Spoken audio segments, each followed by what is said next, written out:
Hello दोस्तों, कैसे हैं आप सब। तो दोस्तों लेके आ गया हूँ मैं आपके लिए एक और वीडियो का नया कॉन्सेप्ट। तो दोस्तों अभी थोड़ी देर पहले है ना, मैं नेट पे कुछ देख रहा था और अचानक से एक ऐड आ गई सामने, जहां पर वो कह रहे थे कि कुछ पूछना है तो गूगल से पूछो। तो दोस्तों बहुत सारी ऐसी एड्स मैंने देखी है जहां पर कहते हैं कुछ पूछना है तो गूगल से पूछो, लेकिन असल जिंदगी में हम इंडियंस हैं और हमारी प्रॉब्लम जो है गूगल भी नहीं बता पाता है। ऐसा क्यों होता है? तो दोस्तों मैं आपको बता दूं, हमारे यहाँ पर बहुत सारे ऐसे डिपार्टमेंट्स हैं जहां पर हम काम कराने जाते हैं, चाहे वो प्राइवेट हो चाहे सरकारी हो। वहां पर कोई भी हमें कोऑपरेट नहीं करता या फिर पूरी इन्फॉर्मेशन नहीं देता, जिसकी वजह से हमारा जो काम है वो नहीं हो पाता है, या फिर हम पैसे ले दे के काम करते हैं या फिर उस काम को छोड़ देते हैं। तो दोस्तों आज मैं आपको वो पूरा कॉन्सेप्ट बताने वाला हूं जहां पर आप कोई भी काम कराने जाते हैं तो 100% आपका काम होगा। अगर आपके पास जानकारी नहीं है तो डिपार्टमेंट का वही अधिकारी आपको जानकारी देगा जिससे आप पूछ रहे थे कि ये काम कैसे होगा और उन्होंने कहा था नहीं पता। तो दोस्तों मैं आपको बता दूं इसके लिए आपको क्या करना है। इसके लिए आपको एक छोटा सा आर्टिकल है आरटीआई नाम का, यानी कि राइट टू इंफॉर्मेशन, जो कि 2005 में एक्ट आया था, जिसके अंदर आप किसी भी डिपार्टमेंट से कोई भी सवाल पूछते हैं तो उसे मजबूरन आपके सवाल का सही सही जवाब देना होता है, वो भी रिटन में। तो दोस्तों ये जो आरटीआई है, आरटीआई खाली बड़े लोगों का या फिर छोटे लोगों का कोई मैटर नहीं करता। यहाँ पर आपको मैं बता दूं, किसी भी एज का पर्सन यहाँ पर आरटीआई डाल सकता है। वो कैसे और क्या क्या उसकी समस्या होती है तो मैं आपको बता दूं। जैसे स्कूल में पढ़ रहे बच्चे होते हैं, स्कूल में बच्चे पढ़ते होते हैं, लेकिन कई बार होता है कि उनके स्कूल में जो टीचरों का है वो अभाव होता है, टीचर्स नहीं होते पूरे। तो वो भी आरटीआई डाल के इसकी जानकारी ले सकते हैं, उनसे सवाल पूछ सकते हैं मिनिस्ट्री से कि आखिर ऐसा क्यों है कि हमारे स्कूल के अंदर टीचर्स नहीं है। इसके अलावा अगर हम बात करें कि कोई पर्सन जॉब करता है, उसकी सैलरी बार बार होल्ड कर दी जाती है, तो वो भी अपने डिपार्टमेंट से सवाल पूछ सकता है आरटीआई के जरिए।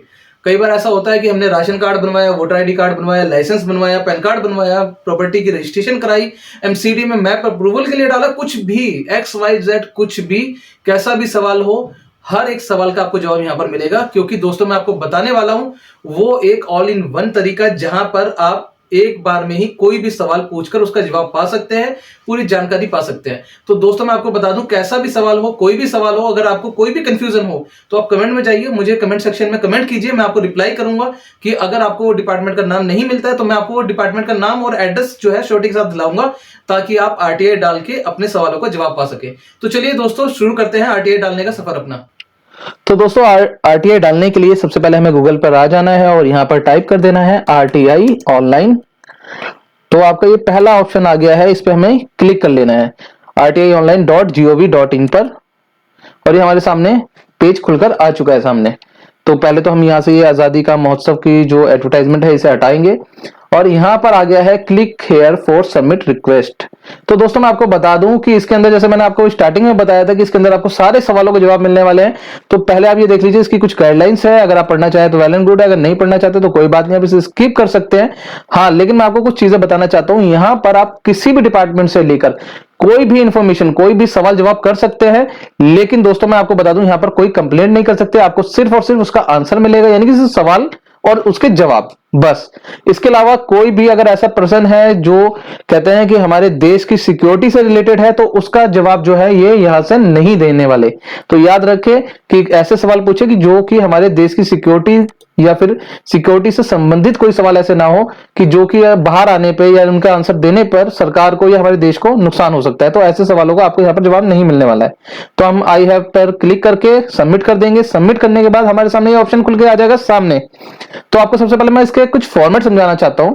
आप यहाँ पर देखेंगे, यहाँ पर सबसे पहले तो ये आता है सर्च पब्लिक अथॉरिटी, यानी कि आप कौन से डिपार्टमेंट, कौन से ऐसे डिपार्टमेंट से सवाल पूछना चाहते हैं भाई कि हमें इसका आंसर दो। तो मैं बात करता हूं, अभी हम लोग एक एप्लीकेशन हमने बना रखी है, रफली मैं आपको दिखा दूं, ये हमने वर्ड पे टाइप कर रखा है। तो दोस्तों आपको मैं बता दूं, जरूरी नहीं है कि आप एप्लीकेशन को टाइप करके ही आरटीआई डालें। अगर आप सिंपल सादे पेज पर भी हाथ से लिखते हैं, ये पेन से लिख देते हैं, तो भी आपकी आरटीआई डल सकती है। तो सबसे पहले आपको क्या करना होगा दोस्तों, आप यहां पर देखते हैं सेवा में और लोक सूचना अधिकारी। आपका यहां तक ये दो लाइनें तो बिल्कुल परफेक्ट है। इसके सामने यहाँ पर आप देख रहे होंगे, यानी कि दिनांक, यानी कि जो डेट है आज की, वो आपको डेट डाल देनी है। और उसके बाद यहाँ पर आपसे मांगा जाता है डिपार्टमेंट का नाम और एड्रेस। तो आपको यहाँ पर डिपार्टमेंट का नाम और एड्रेस डालना होता है। तो दोस्तों कई लोगों का ये सवाल होगा कि यार हमें कैसे पता होगा कि ये डिपार्टमेंट कौन सा है, इसका एड्रेस क्या है। तो मैं दोस्तों मैं आपको बता दूं, जितने भी डिपार्टमेंट है उनका एड्रेस आप गूगल पर जाके सर्च कर सकते हैं। और गूगल पे जैसे ही आप उस डिपार्टमेंट के बारे में सर्च करते हैं तो आपको पूरा एड्रेस, सारी चीजें वहां पर मेंशन हो जाती है। तो दोस्तों यहां पर आज हम सवाल करने वाले हैं बैंकिंग सेक्टर के बारे में। और जैसा कि जो बैंकिंग सेक्टर है उसे जो भी रेगुलाइज करता है या फिर कंट्रोल करता है वो रिजर्व बैंक ऑफ इंडिया के थ्रू होता है। तो हम यहां पर सवाल जवाब करने वाले हैं रिजर्व बैंक ऑफ इंडिया के साथ में। तो हमने यहां पर क्या कर दिया है, हमने यहां पर रिजर्व बैंक ऑफ इंडिया लिख दिया है, फिर हमने अपने डिपार्टमेंट का नाम लिख दिया है, यानी कि हम फाइनेंशियल सर्विस डिपार्टमेंट से बात करना चाहते हैं। और उसके बाद हमने यहां पर टाइप कर दिया है नीचे पूरा का पूरा एड्रेस। तो मैं आपको बता दूं, अगर एक्यूरेट एड्रेस भी नहीं मिल रहा है तो कोई दिक्कत नहीं है, आप गूगल से जाके कोई भी एड्रेस उठा सकते हैं जो कि उस डिपार्टमेंट का हो। और उसके बाद हमें यहाँ पर विषय लिखना होता है। तो विषय को आपको याद रखना है कि विषय को जो है थोड़ा हाईलाइट करके लिखना है, जैसे मैंने यहाँ पर बोल्ड कर दिया है। अगर आप पेन से लिख रहे हैं तो उसे थोड़ा सा अंडरलाइन कर दीजिए। हमने यहाँ पर विषय लिखा है सूचना के अधिकार अधिनियम 2005 के तहत आवेदन। तो दोस्तों आपका चाहे कोई भी प्रश्न हो, लेकिन आपको जो विषय है वो यही लिखना है, क्योंकि क्या है कि आपको जो है आरटीआई का जो अधिनियम है 2005 वो आपको पूरी पावर्स देता है इनसे सवाल करने के लिए। तो हमें विषय में हमें यही हमेशा लिखना होगा। फिर उसके बाद हमने यहां पर नीचे लिखा है महोदय कृपया मुझे सूचना के अधिकार अधिनियम 2005 के तहत निम्नलिखित जानकारी दी जाए, ताकि सामने वाले को पता हो कि इन्हें 2005 अधिनियम सूचना का अधिकार अधिनियम के बारे में पूरी जानकारी है और हमें इन्हें इनके सवालों के जवाब देने ही देने हैं। उसके बाद हमारा सिलसिला स्टार्ट हो जाता है सवालों का। तो मैं आपको बता दूं, जैसे आप यहां पर देख पा रहे होंगे मैंने कुछ नंबर्स दे रखे हैं 1 2 3 4 5 करके। तो आपको भी क्या करना है, ऐसे ही सवालों को ना एक न्यूमेरिक के साथ लिखना है, यानी कि पॉइंट्स के साथ में लिख देना है कि नंबर 1 पॉइंट हमारा यह है कि रजिस्टर सेल डीड पर होम लोन या कंस्ट्रक्शन लोन मिल सकता है। अगर मिल सकता है तो सरकारी बैंकों को आवेदक के किन किन दस्तावेजों की जरूरत होगी, यानी कि हमने उसमें सवाल भी पूछ लिया। कई बार ऐसा होता है दोस्तों कि ना हमें स्मार्टली तरीके से यहाँ पर सवाल पूछना होता है, हमें एक ही सवाल के अंदर कई बार 2 2 3 3 सवाल भी डाल के पूछ लेने होते हैं। जैसे कि मैंने यहाँ पर पूछ लिया कि क्या होम लोन कंस्ट्रक्शन लोन मिल सकता है, एक सवाल हो गया। और अगर मिल सकता है तो सरकारी बैंकों को आवेदन के लिए किस किस चीजों की जरूरत होगी, यानी कि हमने एक ही सवाल के अंदर 2 सवाल पूछ लिए। तो इसी तरीके से आप चाहे तो एक ही सवाल के अंदर 2 सवाल पूछ सकते हैं, लेकिन एक चीज याद रखिएगा दोस्तों, यहां पर आप रिक्वेस्ट फॉर्म में ही पूछेंगे, ऑर्डरली फॉर्म यहां पर यूज नहीं करनी आपको नहीं कर सकते आप, क्योंकि हो सकता है उस कंडीशन में आपको जवाब ना भी मिले। तो उसके बाद हमारा दूसरा सवाल यहां पर हमने दे दिया कि भाई रजिस्टर या सेल डीड जो होती है, क्या संपत्ति के बदले लोन मिल सकता है, यानी कि जिसे हम लैब कहते हैं, lab means loan against property. तो क्या हमें संपत्ति के बदले लोन मिल सकता है, और अगर मिल सकता है तो सरकारी बैंकों को आवेदक के किन किन दस्तावेजों की जरूरत होगी। तो मैं आपको बता दूं, जैसे मैं बैंक गया था लोन के लिए इंक्वायरी लेने के लिए, लेकिन है ना वो आपको पता है सरकारी बैंक है ना जो वहां पर कॉपरेट नहीं करता कोई। तो उनसे मैंने पूछा तो वो बड़े ही आलस में उन्होंने जवाब दे दिया कि हाँ हमारी बैंक करती है नहीं करती ये सारी चीजें। तो आप इन झमेलों में मत पड़ो भैया, आपसे हमने सिंपली पूछा, अगर आप नहीं जवाब दे सकते तो हमारे पास है ना आरटीआई, जो सवाल का जवाब आप नहीं दे पाओगे ना वो रिटर्न में हम आपसे लेंगे आरटीआई के जरिए। तो उसके बाद हमने ये क्या करा कि तीसरा हमारा सवाल यहां पर आ गया कि दिल्ली में होम लोन, कंस्ट्रक्शन लोन और संपत्ति के बदले लोन, तीनों चीजों पर रिजर्व बैंक ऑफ इंडिया द्वारा कितने प्रतिशत ब्याज दरें निर्धारित की गई हैं। तो हमें यहां से वो भी जानकारी यहां से मिल सकती है। फिर उसके बाद हम नीचे आते हैं तो देखते हैं चौथा सवाल हमारा, रजिस्ट्री सेल डीड पर क्या सभी सरकारी और प्राइवेट बैंकों द्वारा लोन की सुविधा उपलब्ध है। अगर है तो ठीक है, अगर नहीं है तो दिल्ली में जिन भी बैंकों में सुविधा उपलब्ध नहीं है उनकी बैंकों की लिस्ट दी जाए। ठीक है, तो इससे क्या है कि जो बैंक है ना वो भी है ना जिन्होंने आपको मना करा होगा ना एक बार, उनके मन में भी एक डर आ जाएगा कि ये कौन आ गया भाई, इतने ऐसे ऐसे सवाल पूछ लिए। और उसके बाद हमारा पांचवा सवाल जो था वो तो बिल्कुल ही डिफरेंट था दोस्तों। मैं आपको बता दूं यहां पर देखिए हमने क्या डाला हुआ है, रजिस्ट्री सेल डीड पर यदि कोई बैंक अधिकारी दस्तावेज पूरे होने पर भी लोन करने या फिर सहयोग ना करने के जैसे कार्य को करता है तो उस बैंक अधिकारी की शिकायत कहां और कैसे की जा सकती है। तो आपको सारा का सारा प्रोसीजर यहां पर मिलने वाला है दोस्तों। ऐसा नहीं है कि कहते हैं कि आपके मन में जो भी सवाल है आप यहां पर पूछ सकते हो, जरूरी नहीं है कि 5 सवाल है, मैंने तो यहां पर 5 लिए, आप 6 7 8 भी पूछ सकते हो आरटीआई के जरिए। ठीक है, फिर उसके बाद आपको यहां पर भावदीय लिखना है और अपना यहां पर नाम लिखना है। थोड़ा सा स्पेस बीच में मैंने इसलिए छोड़ दिया दोस्तों कि यहां पर मेरा नाम, मेरा पता, मेरा फोन नंबर आएगा और यहां पर स्पेस जो छूटा है यहां पर हमें करने होंगे अपने साइन। तो हमारी साइन करने के बाद ये एक एप्लीकेशन हमारी तैयार हो चुकी है, जैसे कि आप ये देख पा रहे होंगे सामने। ठीक है, तो आपको ऐसी एक एप्लीकेशन तैयार कर लेनी है।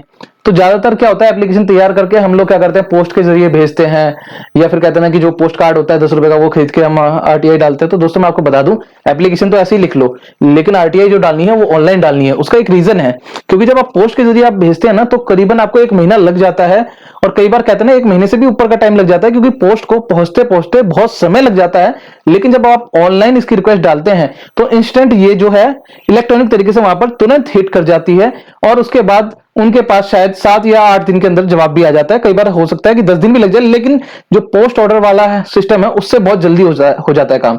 तो सबसे पहले हमने इसे एप्लीकेशन को लिख लिया है, चाहे हाथ से लिखिए चाहे कंप्यूटर से लिखिए, और प्रिंट ले लीजिए इसका। और यहाँ पर आपको अपने साइन कर देना है भाई, स्कैन करके साइन मत लगाना, प्रिंट आउट देके फिर साइन करके फिर स्कैन कर लेना इसे, ठीक है। अब इसके बाद हम आते हैं दोबारा से आईटीआर की साइट पे, आरटीआई की साइट पे। तो आरटीआई की साइट पे हमने यहाँ पर आके अथॉरिटी को चूज किया, यहाँ पर हम लिखेंगे रिजर्व। तो हमने यहाँ पर रिजर्व बैंक ऑफ इंडिया को चूज कर लिया है, और ये यहाँ पर रिजर्व बैंक ऑफ इंडिया का नाम दिखा दिया कि हाँ भाई यही चूज किया। ओके भाई हमने यही चूज किया है। तो ऑटोमेटिकली इन्होंने इसका डिपार्टमेंट दिखा दिया कि ये डिपार्टमेंट ऑफ फाइनेंशियल सर्विसेज का है। हाँ भाई इनसे ही सवाल पूछना है हमें, हमें किसी और से नहीं, फाइनेंशियल सर्विस से ही सवाल पूछना है, रिजर्व बैंक ऑफ इंडिया से हमने पूछा है। अब यहाँ पर ये पूछते हैं कि आपकी ईमेल आईडी क्या है, तो आपको यहाँ पर अपनी ईमेल आईडी डाल देनी है। ईमेल आईडी जो भी आप यूज करते हैं भाई वही डालना जो आप यूज करते हैं, क्योंकि ताकि आपको इन्फॉर्मेशन मिल जाए, क्योंकि मेल के जरिए भी इन्फॉर्मेशन आती है इस पे। फिर आपको यहाँ पर टाइप करना है अपना मोबाइल नंबर, और उसके बाद आपको कंफर्म करनी है दोबारा से अपनी ईमेल आईडी, और उसके बाद आप नीचे आते हैं तो यहाँ पर आपको ऑप्शन दिखता है नाम का। तो आपको यहाँ पर वो नाम टाइप करना है जो आपकी आईडी के ऊपर मेंशन है। फिर उसके बाद आप यहाँ पर अपना जेंडर सिलेक्ट कर लेंगे, मेल फीमेल और थर्ड जेंडर। देन उसके बाद आपको अपना यहाँ पर एड्रेस टाइप करना है। एड्रेस टाइप करके पिन कोड के लिए अलग से यहाँ पर इन्होंने एक कॉलम दे रखा है, आप यहाँ पर अपना पिन कोड टाइप करेंगे। देन उसके बाद आपकी कंट्री, भाई इंडिया क्या है, इंडिया से सवाल पूछ रहे तो इंडिया ही करेंगे ना, तो इंडिया हमने कर रखा है ऑलरेडी। फिर उसके बाद हम अपनी स्टेट ले लेंगे, जो भी आपकी स्टेट है, दिल्ली, हरियाणा, पंजाब, छत्तीसगढ़, राजस्थान। उसके बाद आप अपना जो स्टेटस है, यानी कि जो आपका स्टेट का स्टेटस है जहां पर आप रहते हैं, वो रूरल एरिया यानी गांव देहात का एरिया या अर्बन या शहरी क्षेत्र है। तो भाई मैं तो शहरी क्षेत्र से हूं तो अर्बन कर लूंगा, अगर मैं गांव देहात से होता, रूरल एरिया से होता तो रूरल यहाँ पर सिलेक्ट कर लेता। फिर इसके बाद हमसे ये पूछा जाता है एजुकेशन का स्टेटस क्या है हमारा। भाई एजुकेशन का स्टेटस यहाँ पर है ना 2 तरीके का है, एक तो लिटरेट का है और एक इलिटरेट का है। लिटरेट क्या है, जिसे थोड़ा पढ़ना लिखना समझना और साइन करना लिखना आता है, और इलिटरेट का मतलब कि उसे बिल्कुल नहीं आता। भाई इलिटरेट तो ऑनलाइन डालेगा नहीं कंप्लेंट, तो आपको क्या करना है, लिटरेट पे क्लिक कर देना है। और यहाँ पर उसके बाद वो पूछता है कि आपने क्या कर रखा है, कि 12वीं तक पढ़ाई कर रखी है या 12वीं स्टैंडर्ड पास कर रखी है, ग्रेजुएशन कर रखी है। भाई अगर आप 12वीं या 12वीं से नीचे तो ब्लो वाले पे कीजिएगा, अगर 12वीं पास है तो 12th पे कीजिएगा, ग्रेजुएशन या इससे ऊपर के आप ग्रेजुएट और अबव ग्रेजुएट भी ले सकते हैं। फिर आपको दोबारा से यहाँ पर फोन नंबर लेना होगा, या बहुत बार फोन नंबर मांग रहे हैं लेकिन कोई नहीं, आप देते रहेगा, सेम ही नंबर दीजिएगा यहाँ पर। फिर उसके बाद आपसे आपकी जो सिटीजनशिप है वो पूछते हैं, भाई इंडिया के हैं हम, इंडिया के ही हैं भाई, इसलिए तो सवाल जवाब ज्यादा कर रहे हैं। इंडिया के बाहर वालों को तो आगे इतना करेगा नहीं, लेकिन अगर अदर बाहर के भी हैं तो भी अदर पे आप सिलेक्ट करके अपनी बाहर की कंट्री भी लिख सकते हैं, अगर आप इंडिया के बाहर के रहने वाले हैं। फिर उसके बाद ये पूछता है कि आप जो है बिलो पॉवर्टी लाइन है या अपर है, यानी कि क्या आप गरीबी रेखा से नीचे आते हैं। अगर आप गरीबी रेखा से नीचे आते हैं तो यस कर दीजिएगा, अगर नहीं आते तो आप नो कर दीजिएगा, क्योंकि देखो गरीबी रेखा को जैसे आप सिलेक्ट करते हैं यहाँ से आपका बीपीएल कार्ड नंबर मांगता है, ईयर ऑफ इशू मांगता है, और इशूइंग अथॉरिटी मांगता है। और वैसे भी एक चीज बताऊं, कोई फर्क नहीं होता भाई, अगर आप बिलो पॉवर्टी लाइन करते हैं तो आपके 10 रुपए की जो फीस है वो नहीं जाती है, तो भाई 10 रुपए ना हो चाहिए। अगर आप बिलो पॉवर्टी लाइन नहीं है तो नो पर क्लिक कीजिए, और उसके बाद यहाँ पर आके टेक्स्ट में भी अपना जो आपने यहाँ पर मैसेज टाइप किया था, यानी कि जो आपने लेटर टाइप किया था वो टाइप कर सकते हैं। अदरवाइज आप यहां से चूज पर जाके सिलेक्ट कर सकते हैं अपनी स्कैन फाइल, यानी कि जहां पर भी आपने जो अपना लेटर है साइन करके सिग्नेचर करके अपलोड कर रखा है, यानी कि पीडीएफ उसकी बना रखी है, तो हमें यहाँ पर वो पीडीएफ ले लेनी है। अब यहाँ पर आप देख लीजिए कि यहाँ पर इन्होंने बता रखा है कि अगर आप पीडीएफ लेते हैं तो वो 1 MB से ऊपर ना हो, 1 MB के साइज के अंदर ही हो। तो 1 MB की हमें पीडीएफ बनानी है, और इसे अटैच करके यहाँ पर फिर हमें कैप्चर टाइप करना है और मेक पेमेंट पर क्लिक कर देना है। मेक पेमेंट पर क्लिक करने के बाद आपके सामने ऑप्शन आ जाएगा 10 रुपए की पेमेंट का, जो कि आप किसी भी मेथड से कर सकते हैं, इंटरनेट बैंकिंग, एटीएम कार्ड या फिर डेबिट कार्ड या फिर आपका क्रेडिट कार्ड भी हो सकता है, या यूपीआई भी हो सकती है। देन उसके बाद आपको एक नंबर मिल जाता है, कुछ इस तरह की आपकी जो रिसिप्ट होती है वो प्रिंट होकर आपके सामने आ जाती है, जिसके अंदर आपको जो होता है रिसिप्ट नंबर, आपका सब्जेक्ट, एप्लीकेंट का नाम, जो आपने फीस पे की है उसकी सारी डिटेल, और रिसिप्ट डेट जिस दिन आपने अपनी आरटीआई डाली है उसकी डेट होगी, और एप्लीकेशन नंबर। तो मैं आपको बता दूं आप इसका स्टेटस कैसे चेक करेंगे। तो दोस्तों ये जो आपका एप्लीकेशन नंबर होगा इसे आपको कॉपी करना है या फिर लिख लेना है, और आप जैसे ही आरटीआई की साइट पे जाते हैं तो आप यहाँ पर दोबारा से आ जाइए होम पेज पे, और यहाँ पर आने के बाद आपको यहाँ पर एक ऑप्शन मिल जाता है व्यू स्टेटस का, इस पे आप क्लिक करते हैं और यहाँ पर आपको टाइप करना होता है अपना register mobile number, email ID और अपना कैप्चर कोड और इसे सबमिट कर देना है। तो आपको यहाँ पर ये स्टेटस शो कर देगा कि आपकी जो आपने आरटीआई डाली है वो कहाँ तक पहुंची है, उसका क्या रिप्लाई आया है। तो ये सारी डिटेल आपको यहाँ से मिलने वाली है। तो दोस्तों ये जानकारी थी आपकी आरटीआई के ऊपर। तो दोस्तों मैं मैं उम्मीद करता हूँ आपको ये जानकारी पसंद आई होगी। अगर आपको हमारी ये जानकारी पसंद आई है तो हमारी वीडियो को लाइक कीजिए, शेयर कीजिए, कमेंट कीजिए, साथ के साथ हमारे चैनल को सब्सक्राइब कीजिए। और हाँ, कमेंट करना बिल्कुल मत भूलिएगा। अगर आपको कोई भी चीज समझ में नहीं आ रही तो हमें कमेंट जरूर कीजिएगा, क्योंकि हर एक कमेंट का हम रिप्लाई करते हैं। तो चलिए दोस्तों, मिलते हैं नेक्स्ट वीडियो में। धन्यवाद।